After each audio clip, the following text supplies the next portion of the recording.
USA Global TV and Radio proudly presents the Royally Rich Lifestyle Show, starring Ian Pelham Turner and Helena CHARD.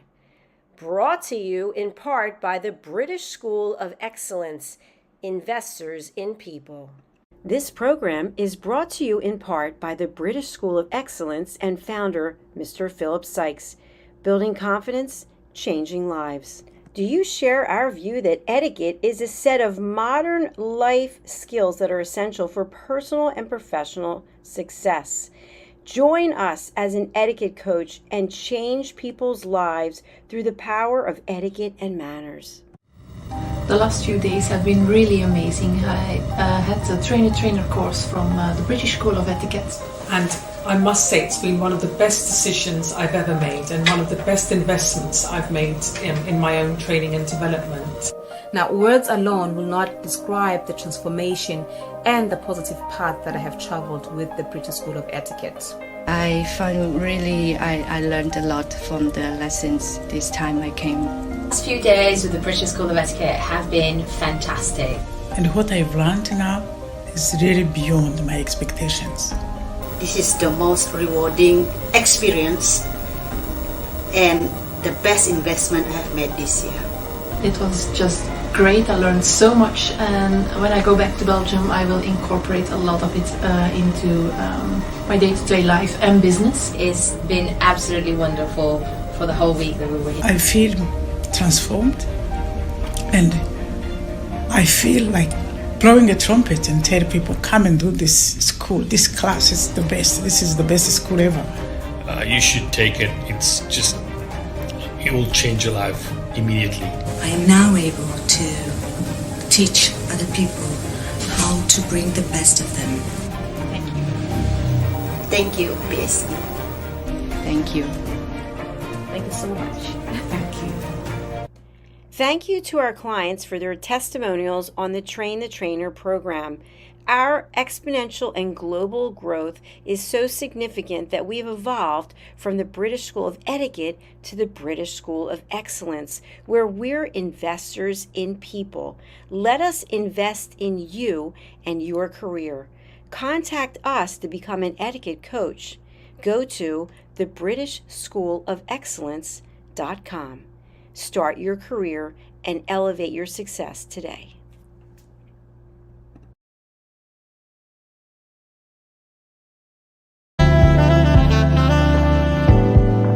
Welcome to USA Global TV and Radio, where our mission is to provide education, entertainment, hope, and inspiration. USA Global TV and Radio connects you with experts and audiences all around the world every single day to help you succeed in business and to live a richer life. Visit us at usaglobaltv.com to learn about career and life-changing training and mentoring programs like the Listening Mentor.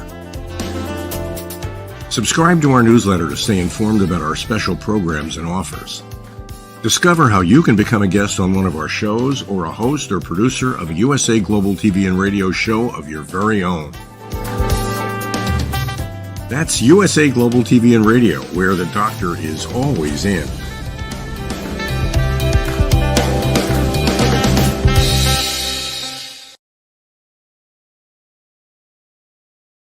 Hello and welcome to another edition of the Royally Rich Lifestyle Show with me, Ian Pelham Turner.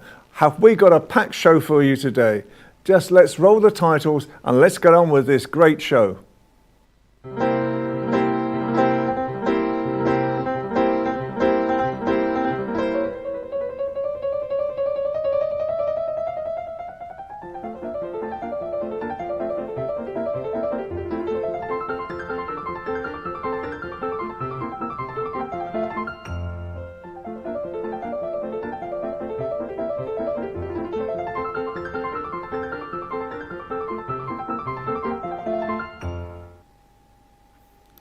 Well, we start with breaking news today. It's been an amazing day overnight for politics in Great Britain, where Sir Keir Starmer, leader of the Labour Party, has had a landslide victory over Rishi Sunak of the Conservative Party. And so now, today, Keir Starmer is now Prime Minister of this country. He met the King about 2 hours ago and now is going into Downing Street to actually talk about what he's going to do and how he sets about setting up his cabinet at the same time. Now, some of the issues with the Labour vote were amazing. They've actually got 412 seats at the moment, and there could be a couple more still. The Conservatives went down to 119. The Liberal Democrats went to 71 seats, and even Reform is going up in the places, and with Nigel Farage. And so reality at the moment is politics is in turmoil in Great Britain.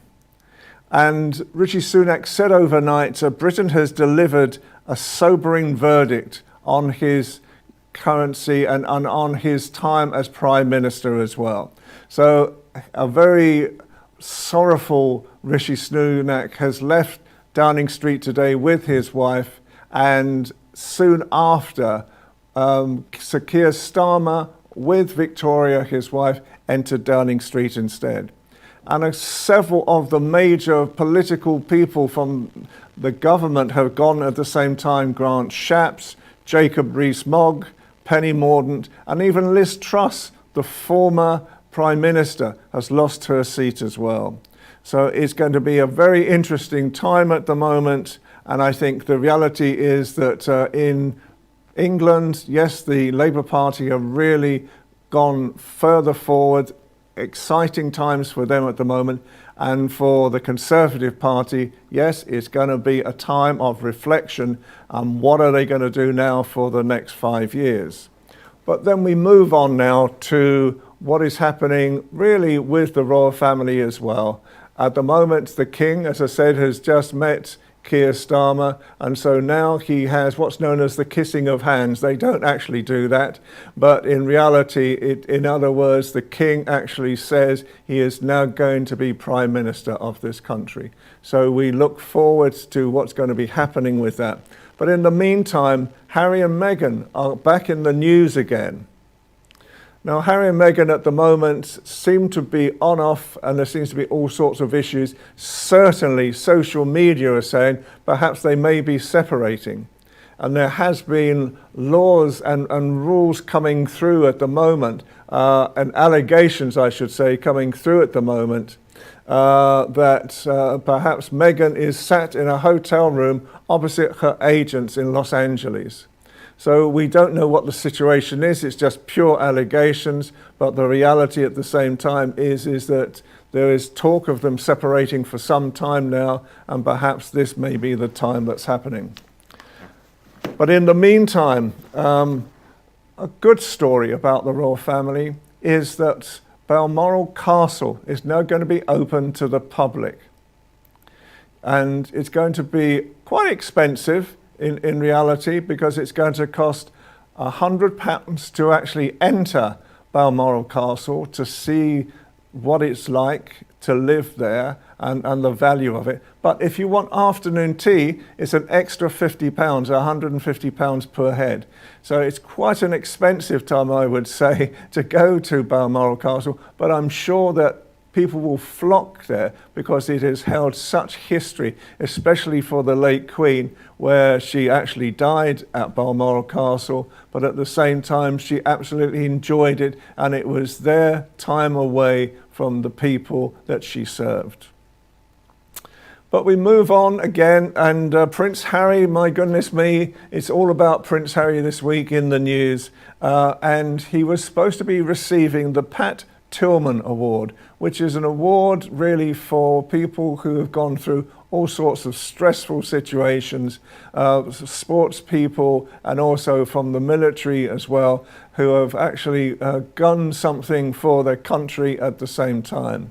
And now Pat Tillman's mother is saying, what has Harry done to deserve this actual award? And she's really sort of coming out and saying, you know, he's not a proper recipient of this award. And in America, this award is seen as a very, very high award for achievement, particularly amongst the military and perhaps through some sports situations as well. So in reality, it's going to be a strange week for Harry, because they are both in the news at the moment, and there seems to be a lot of pressure under Prince Harry at the same time. And he's also, from what we are hearing at the moment, very upset that the update on the health of King Charles is not being given to him at the same time. And it's said that perhaps it's Charles and Kate saying that he cannot be trusted with any information. Well, I think at the moment, with all sense and purposes as well, the reality is that hopefully, they can come to some arrangement over this, because it must be daunting for Harry as well, because he loves his father. There's no two ways about it. But at the moment, there seems to be this rift between them all, between Buckingham Palace and America. And I think it's about time that perhaps King Charles stepped in. He starts taking strong decisions at the moment to actually try and bring Harry and Meghan back, if they're both together. Hopefully they are. And to bring reconciliation with William and Kate and Harry and Meghan at the same time. And finally, as I say, it just seems to be a week of Meghan and Harry stories this week. And it's being said in a book by author Tom Bower about David Beckham, that Meghan said that she has fallen out, allegedly, with David Beckham and the Beckham family, and that she did not want Harry to be photographed with David Beckham during an Invictus Games situation in 2016 when he visited the Invictus Games. Now, I don't know where all these people get their facts from as well. It seems to be a very strange thing, because I know Harry is a very friendly person, and I think Meghan is a very friendly person as well. And I can't understand why, because it's being assumed that Meghan didn't want to be overshadowed by David Beckham during this particular time. So we wait and see what's going on with all of these things at the moment. Intrigue abounds right across Britain right now. Now we're in a situation where we've got a brand new government.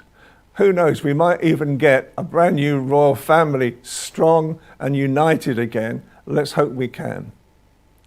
So now we're just going to take a short break, and then we've got an amazing couple who talk about their ballet experiences. Stay tuned.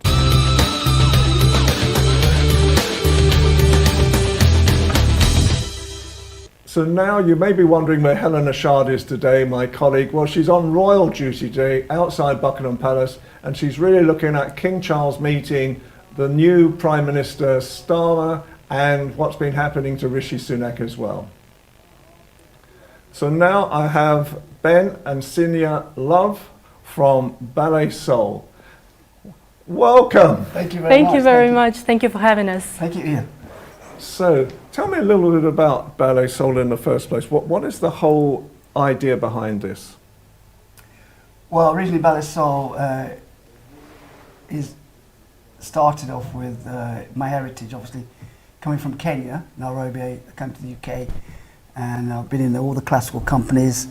When I came back from Norway, Norwegian National Ballet, I came back to London, and I was at the Opera House with the Royal Ballets. I noticed that we need to have enough diversity in ballet.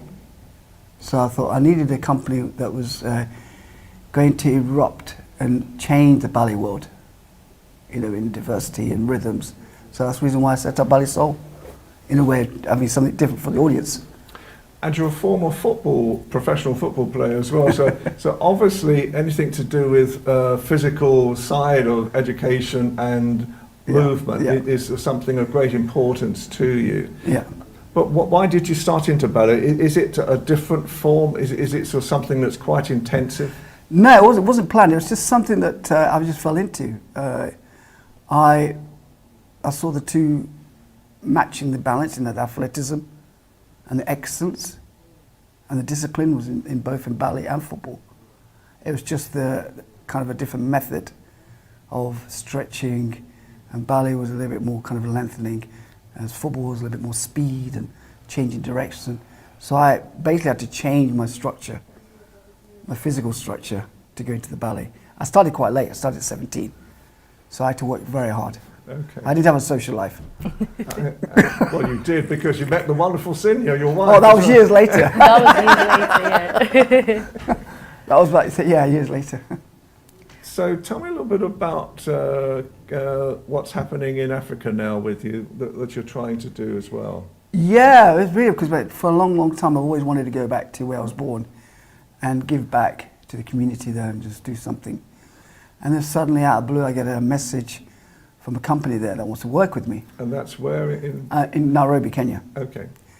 So we kind of changed emails and on LinkedIn, and we started a conversation, and then this funding opportunity came with British Council, where I can go over there, work with Kenyan dancers and train them, and then bring them over to London, and likewise with English dancers, take them over to Kenya, like a cooperation in the ballet. An experience exchange as well. Yeah, an experience exchange, exactly. Countries and participants. Yeah.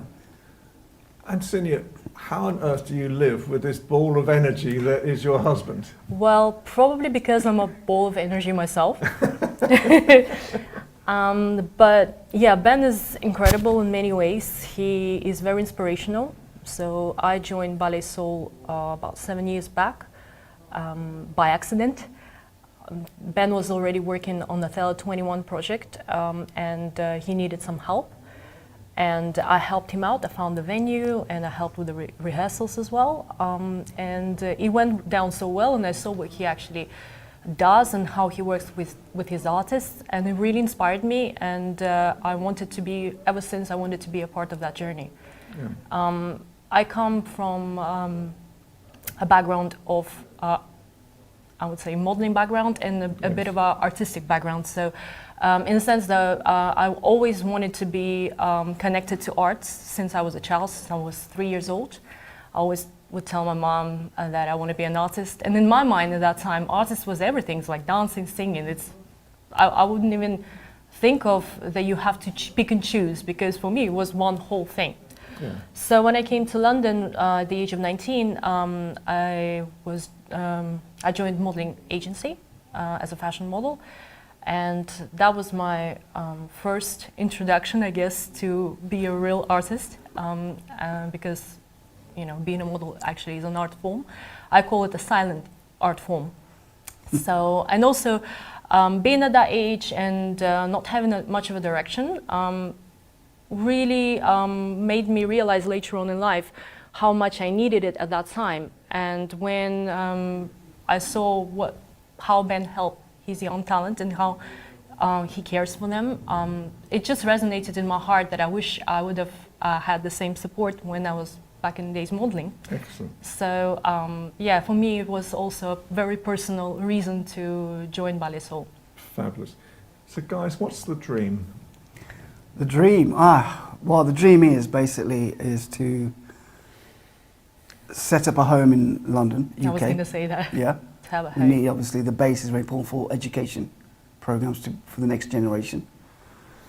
And also building up a platform partnership in Kenya too. I want that kind of be a two-way thing, not over 2 years, 3 years, 5 years, 10 years. Because it's important that on the education side that we produce the next talented young dancers. It's needed, very much needed. And I think it's, and the vision obviously for the company to tour globally, to get recognition. What are the obstacles you face? You know, it sounds like you've got hurdles still to jump over. So what type of things are you seeking? I would say not having a home is a big obstacle, because it stops us to have consistent training, to give the consistent training to our young dancers. And I think the key is in consistency in order for them to really be able to grow and have that support that they need right now, especially when they're young. Because as for artists, as you are aware, it's a small period of time when it's very, very important whether you're going to push your career and it will happen for you or not. So to be able to develop them and give them that support in the right time is very, very important to us. And we feel like if we would have had a home, permanent home, where we could rehearse, train, and actually maybe showcase a talent as well, it would be amazing. How different is Kenyan dance to British dance, do you think? Good question. Well, it's in their blood. I mean, they dance and play football at the same time. It's a bit like Brazilian. It's part of their life, growing up, food, music, dance, football.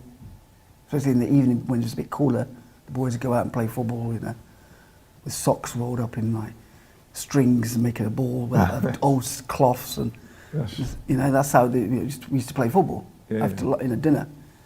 And I think the dance is more of a natural DNA. I think it's in the body already, and I think bringing the classical form is a little bit different because it's a structure there. It's like I call the ballet Bible. Yeah. You have to read it and you have to make sure that you're doing what it says in the Bible. Do you think that Kenyans can actually teach a lot to British ballet as well? You know, Yes. because, as I say, it's in the blood, isn't it? Yeah, in a way, I mean, can't see why not? Because I think in the way, the British ballet has been going, you know, the heritage has been from 1920, and it's spread, and obviously it went over to Africa and Kenya too. So if we can give back in a way, saying we've got a great choreographer or a dancer coming into London to teach, that'd be fantastic. That's the kind of plan I'd like to. My vision is to have a dancer from Kenya coming to the Royal Ballet. May I just actually add something? It's about the rhythms as well. Yeah. So, you know, the traditional classical ballet has a certain type of rhythm to it. And of course, African rhythms are a little bit different, a little bit more down, and also exciting as well to the ear. There is a prominent beat as well that people react to. So I think that cultural exchange is invaluable for both parties to just learn to be a better dancer, to be able to actually, it teaches you musicality as well. Yeah. And I think nowadays, you know, with if you go back to the ballet from, you know, back into the 30s, 40s, 50s, it was just ballet, but now it's moved on to the other areas. You know, a lot of, like, you know, the Royal Ballet Company, they all do like ballet and contemporary dance and other stuff. Yeah. So it's kind of widened out a little bit more now. So. Absolutely right. So guys, finally, how can people get in contact with you if they want to help? Well, basically go to the website, www.balletsoul.org, Instagram, Facebook, X, Twitter, X, and other platforms, LinkedIn. Yeah. Email, but obviously the website would be the best way of contacting. Excellent. Yeah. Well, thank you so much for coming in today. It's been Thank great you. to sort of hear from you, Fantastic. and we'll follow your, you know, your journey as Yes. well, and have you back on again soon. So thank Look you so forward much. to it. Thank you so Thank you much. very much. Thank you. Bless you. Bless you. Thank you. So now we're just going to take another short break, and we'll bring on our great guest as well, Philip Sykes from the British School of Excellence. Stay tuned.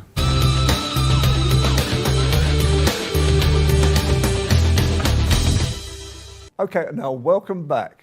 So now I have my great friend Philip Sykes from the British School of Excellence. Philip, good afternoon to you.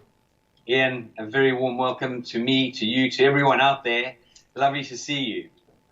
Well, it's been quite a tumultuous 24 hours, hasn't it, Philip, with the change of politics as well. How do you think about that? What do you think about the country changing so much? It's a huge change. It's, look, I don't think any of us really understand what the impact's going to be at this stage, but one does know that change is inevitable. And I thought Sunak did a very good job at bidding farewell and wishing the next party good luck. And I think they're going to need a lot of luck. There's going to be a lot of things going on in this country over the next, for their term, that's for sure, unless something strange happens. But yeah, as far as politics go, I sort of sit on the fence for obvious reasons, but we need to embrace change, and that's all we can do. It's there's no point worrying. There's no point being fearful. We just need to hunker down. And in my guidance and steering, I would always say, let's just learn to be kind to one another. Let's learn to work together a bit better, or a lot better, and just cheer each other on rather than pointing fingers and jeering at one another, and really make a go of this opportunity to hopefully make some good changes for this country. And let's see what the new party can do. Absolutely. So we've just been talking to this wonderful couple from Ballet Soul on how they're helping young people. How does the British School of Excellence try to help young people as well? A great question, Ian. As an organisation, with all sort of vision and focus on the youngsters, because just talking about the future and not being able to control the future, but we can shape people toward the future and help them with a vision and a focus and confidence to put their best foot forward. And that is what this organisation is all about. It's very much about giving our youngsters those tools, those quintessential people skills. And I hate the term soft skills. These are hardcore life skills, giving them that ability to really punch above their weight and giving them the understanding of how important it is to really focus on surrounding yourself with amazing people, positive people, people that are better than you, people that can elevate you to another level. And as an organization, we run various programs. It starts off with Kitty Ket, which is our children's etiquette coaching and training, and it's a tiered approach. Then we go into the teenagers, which is mindset and confidence, mindset and resilience, mindset and mapping, and mindset and money. And then we have what we call the polished students, which is taking them into the polished element of sort of being a polished professional, in giving them the idea of understanding of business excellence, business etiquette, and how business and social etiquette are very much combined and are joined together at the hip. What type of support do you think young people need today? Ian, firstly, to be guided along the lines of not allowing social media to influence them. I think that's the biggest challenge we face in this world, is that we as human beings are easily influenced. And I know it's a bit of a blanket general sort of comment, but I do believe that social media is the cause of a huge disruption in our students and youngsters today, because they're so easily drawn in to the people out there that are influencing everyone, really. And that is a travesty, in my opinion. And I really believe that as parents, we ought to only allow our youngsters access to social media when they're around 16. I'm not sort of knocking the idea of teenagers and keeping in touch through different chat channels, but exposing them to social media is, I think, a really bad move. Now, are we going to change that? I don't believe we're going to boil the sea, but I do believe we can absolutely put some influence and make some loud noise about that. And the other thing as well is with youngsters today, it's their mental health, which again is a repercussion from what goes on social media. And again, it could even lean into some of the comments and bullying that goes on these platforms that happen to be out there. This is a minefield that we need to sort of focus on, and we really do need to make a very big noise out in this world of how we can support youngsters by giving them this understanding that human-to-human connection is fundamental. With all the technology in the world, we still need that H2H. We still need to understand how to connect with one another, how to make each other feel. So in other words, this wonderful quote behind me, the Maya Angelou, people will forget what you said, they will forget what you did, but they will never forget how you made them feel. And this is something that can be taught, and we can build our youngsters' emotional intelligence up from a very young age. And that's where I think schools across the world should really make this a very serious part of their education. Fabulous. And finally, Philip, today, how can people get in contact with you again? Right. At the website, which is www.thebritishschoolofexcellence.com and hello@thebritishschoolofexcellence.com. We have a WhatsApp number. We respond to all our different messaging channels via Instagram, Facebook, and YouTube, and all those channels that are out there, LinkedIn. Please do make contact with us. If you go to our website, you can sign up to our social media, and we're always doing our best to deliver new material, content, and opportunities for you to learn and grow. Thank you much, Philip. It's good to see you again. See you again next week. Thank you, Ian. Have a restful weekend. Okay, well, that's been another great show from the Royally Rich Lifestyle Show on ALB UK Television. I'd like to thank Helena Castrati, the owner of ALB UK TV, for all his help and support in this. I'd like to thank Dr. Jacqueline Kerbeck from USA Global TV and Radio for all her support as well. Helena Shah, bless her heart today, she's on royal duty, and I wouldn't relish it much because it keeps on raining outside Buckingham Palace, but she's stalwart in making sure that we get all the right royal stories as well. And I'd like to thank our great guests that we've had on today as well. Wasn't it an amazing show? So from me, Ian Pelham Turner, I wish you a great week and see you again next week. This was the Royally Rich Lifestyle Show. Bless you. See you soon. Bye now.